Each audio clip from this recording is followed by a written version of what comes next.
Hello, welcome to Copper Hill's Laboratory. This is an introduction to future videos, which display the compiled information on dozens of exoplanets within 50 light-years regarding their habitability. Today we'll be discussing characteristics of these planets, as well as their orbits and host stars.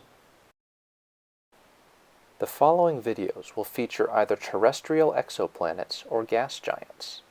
Pictured here as an example is Proxima Centauri b. As the true surface details are unknown, terrestrial exoplanets will be shown with an approximate land cover map based on randomly generated terrain and code for approximating climate. Gas giants will show computer-generated cloud cover. The left side of the screen will feature information about the star, highlighted in blue. The right side of the screen will feature information about the exoplanet, highlighted in green, and its orbital parameters, highlighted in red. Each exoplanet will receive focus for a few seconds before moving on. The order in which they will be seen depends on their placement in their respective star systems, as well as the star system's distance to the Sun. We will now cover stellar characteristics. The highlighted areas will be covered in this section. Stellar mass is the amount of matter within a star. Most stars in the universe are red dwarf stars and are much less massive than our own Sun. Stellar radius refers to the distance between a star's center and its surface. The smallest stars can have a radius of only 10% of that of the Sun, but the largest stars can be over 1,000 times greater. Stellar temperature refers to the temperature of a star's photosphere. The coldest red stars are around 3,000 Kelvin, while the hottest blue stars can be tens of thousands. A star's spectral type describes its temperature, composition, mass, and age in a few characters. Stars spend most of their lives on what is known as the main sequence, which involves the fusion of hydrogen in its core. This is known by the Roman numeral V, or 5. Based on the spectral lines from a star's photosphere, it is given one of the following letters: O, B, A, F, G, K, and M. This order corresponds to temperature, with O being the hottest and M being the coolest. This scale is further divided into Arabic numerals 0 to 9. A star's distance is generally presented in light years, or the distance that light travels in a year. A light year is over 60,000 times farther away than the Earth is to the Sun. Declination and right ascension are coordinates to find any object in the night sky, where declination is the latitude above the celestial equator, and right ascension is the angle away from the intersection of the celestial equator and the ecliptic, resembling longitude. We will now cover planetary characteristics. The highlighted areas will be covered in this section. Planetary mass refers to the amount of matter within the planet. Most exoplanets discovered so far are more massive than the Earth. Planetary radius refers to the distance between a planet's center and its surface. Its surface area is proportional to the square of the radius. The surface-water ratio refers to the amount of water that would need to cover the planet to keep the exact same amount of dry land as the Earth.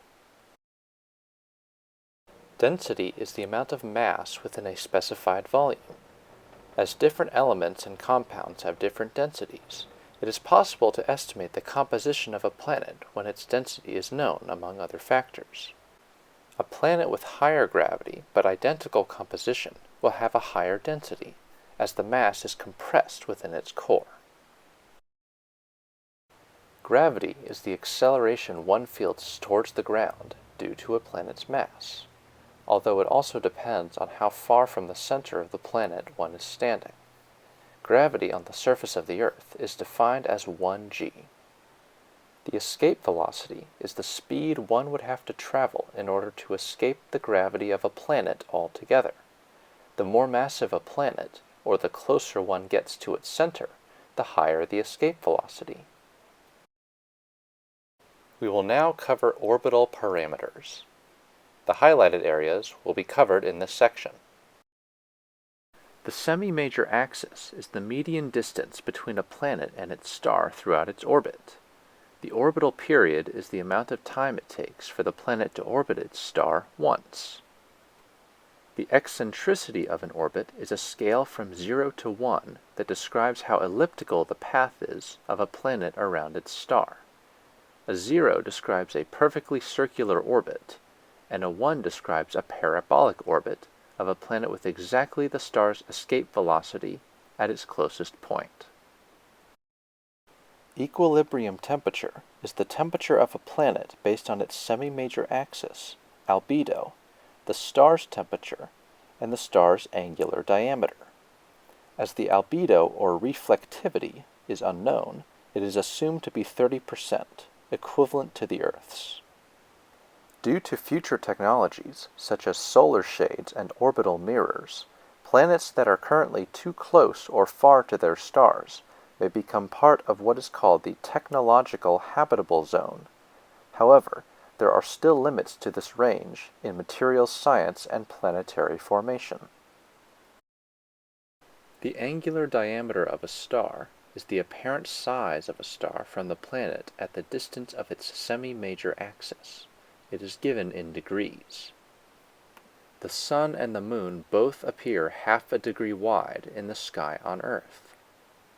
Paradoxically, smaller stars will appear larger in the sky for their planets than bigger stars.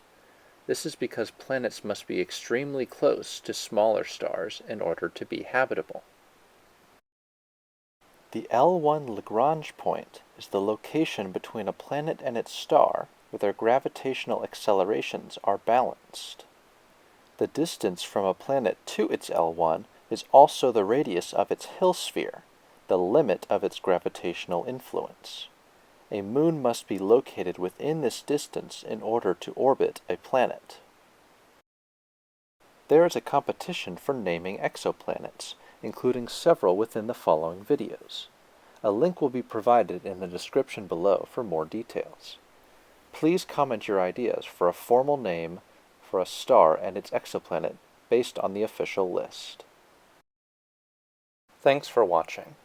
If you enjoyed this video, please check out the other videos on this channel, and remember to like and subscribe.